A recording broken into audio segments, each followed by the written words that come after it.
Sushant case में जिस तरह से महाराष्ट्र सरकार की नीयत, बॉलीवुड गैंग के खिलाफ मोर्चा उन्होंने खोला। महाराष्ट्र की उद्धव सरकार और शिवसेना इससे तिलमिला गई है। शिवसेना अपनी सत्ता वाली बीएमसी के जरिए अब कंगना रनौत को धमकाने के लिए सरकारी गुंडागर्दी में उतर आई है, जो कि उसकी फितरत पहले भी रही है। महाराष्ट्र सरकार के मुख्यमंत्री, मंत्री और शिवसेना नेता संजय राउत भाषा की तमाम मर्यादा को तोड़कर एक महिला के लिए गंदी बातों का इस्तेमाल कर रहे हैं। कंगना को चुप कराने के लिए बीएमसी की मशीनरी अचानक से सक्रिय होती है, जो कि अब तक सो रही थी।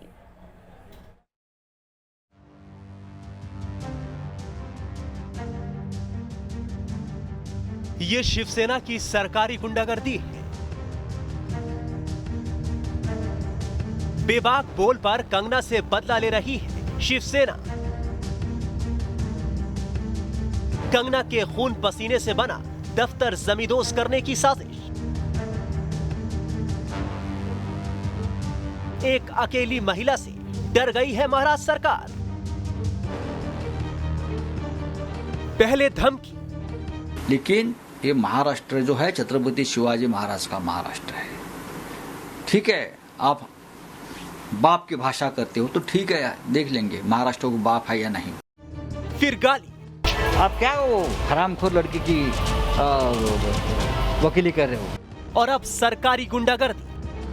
कंगना रनौत के पाली हिल के इस ऑफिस पर यह शिवसेना का धावा है। बीएमसी के जरिए शिवसेना अब कंगना का मुंह बंद करने की साजिश कर रही है। बीएमसी के ये अफसर कंगना को धमकाने आए हैं। जिस तरह से शिवसेना और कंगना रनौत इनमें जुबानी जंग छिड़ी है, उसके बाद शिवसेना का ये जो पैंतरा है वो एक तरह से मुंबई म्यूनिसिपल कॉरपोरेशन में उनकी जो सत्ता है उसका उपयोग करके कंगना रनौत को धमकाने का एक मामला सामने आता है। कंगना ने जब ये वीडियो ट्वीट किया तब ये पूरे देश को पता चल गया कि शिवसेना अकेली कंगना से किस कदर खौफ खाए हुए है। कंगना ने ट्वीट किया कि ये मुंबई में मणिकर्णिका फिल्म का ऑफिस है, जिसे मैंने 15 साल मेहनत करके कमाया है। मेरा जिंदगी में एक ही सपना था, मैं जब भी फिल्म निर्माता बनूं मेरा अपना खुद का ऑफिस हो, मगर लगता है ये सपना टूटने का वक्त आ गया है। आज वहां अचानक बीएमसी के कुछ लोग आए, वो जबरदस्ती मेरे ऑफिस में घुस गए और सब कुछ नापने लगे। जब मेरे पड़ोसियों ने आपत्ति जताई तो उन्हें भी परेशान किया। अधिकारियों की भाषा कुछ इस तरह थी, वो जो मैडम है उसकी करतूत का परिणाम सबको भरना होगा। मुझे सूचित किया गया कि वो कल मेरी संपत्ति को ध्वस्त कर रहे हैं।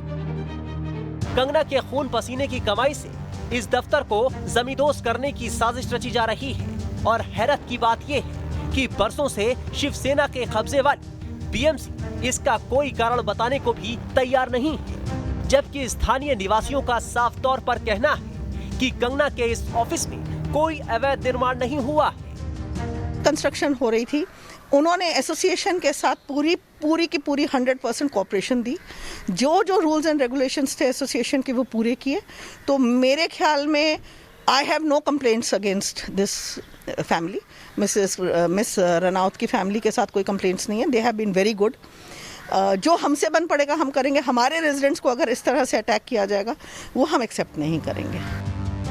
मुंबई करों को बुनियादी सुविधाओं के लिए तरसाने वाली बीएमसी की ये हरकत सरकारी गुंडागर्दी का जीता जागता नमूना है। शिवसेना सांसद संजय राउत पहले ही कंगना को सरेआम धमका चुके हैं। लेकिन जब न्यूज नेशन ने संजय राउत की गाली गलौज और धमकियों के खिलाफ माफी मांगो संजय राउत मुहिम चलाई तो संजय राउत के लिए जवाब देना मुश्किल हो गया। देखिए न्यूज नेशन के कैमरे से किस तरह भागते नजर आए संजय राउत। कंगना के प्रहारों का जवाब देने के लिए अब संजय राउत न्यूज़ नेशन के कैमरे के सामने है। राउत साहब सिर्फ एक सवाल है। कंगना के प्रहारों का जवाब देने के लिए अब संजय राउत न्यूज़ नेशन के कैमरे के सामने है। राउत साहब सिर्फ एक सवाल है।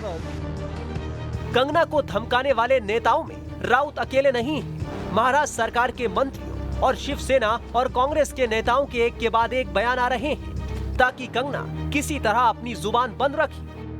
मुझे मौका मिलेगा तो बिल्कुल महिलाओं का सम्मान है। हमारे देश के किसी हिस्से को पार्टी है, कश्मीर गएगा, ये बाला साहब की पार्टी है, मारे जाएंगे उसके। और तो और महाराष्ट्र के मुख्यमंत्री भी कंगना को चेतावनी देने में पीछे नहीं है। सीएम उद्धव ठाकरे ने नाम भले ही ना लिया हो, लेकिन उनका इशारा साफ तौर पर कंगना की तरफ ही है। विधानसभा में उन्होंने कहा कि अनेक जण इतर प्रांतातून मुंबईत येतात, महाराष्ट्रात येतात, रोजीरोटी कमवतात, नाव कमवतात. काही जण महाराष्ट्राचं ऋण मानतात, काही जण मानत नाहीत. एक तरफ कंगना पर सरकारी सिस्टम का अटैक हो रहा है तो दूसरी तरफ उन्हें लगातार नफरत बुझे जुबानी तीरों से निशाना बनाया जा रहा है। लेकिन बड़े पर्दे पर झांसी की रानी के अवतार की तरह कंगना ना डर रही है और ना ही चुप हो रही है। कंगना हुकार भी भर रही है, पलटवार भी कर रही है और दे रही है सीधा चैलेंज, जो रोक सके वो रोक। संजय जी, मैं 9 सितंबर को आ रही हूँ। आपके लोग कह रहे हैं कि आप लोग मेरा जबड़ा तोड़ देंगे, आप लोग मुझे मार डालेंगे। आप लोग मुझे मारिए, क्यों? क्योंकि इस देश की जो मिट्टी है वो ऐसे ही खून से सींच कर इस देश की जो गरिमा है और अस्मिता के लिए न जाने कितने लोगों ने अपनी जान दी है। और हम भी देंगे संजय जी, हम भी देंगे, क्योंकि हमको भी वो कर्ज निभाना है। मिलते हैं 9 सितंबर को। एक लाचार बाप जैसे कि सुशांत के पिताजी उनकी FIR नहीं लेते हैं, मेरी स्टेटमेंट नहीं लेते हैं, तो इस प्रशासन के चलते हुए अगर मैं उनकी निंदा करती हूं, ये मेरी अभिव्यक्ति की आजादी है, मैं उनकी निंदा करती हूं। संजय जी, मैं आपकी निंदा करती हूं, आप महाराष्ट्र नहीं हैं। आप ये नहीं कह सकते कि मैंने महाराष्ट्र की निंदा की। अब सबकी नजर टिकी है 10 सितंबर पर, जब कंगना मुंबई लौटेंगी। यही तारीख तय करेगी कि कंगना वर्सेस उद्धव सरकार का ये रण किस तरफ जाएगा। न्यूज नेशन भी अपनी मुहिम पर डटा है और बार बार सवाल उठा रहा है, आवाज उठाने वाली कंगना को आखिर क्यों डराया, धमकाया जा रहा है। Team news nation.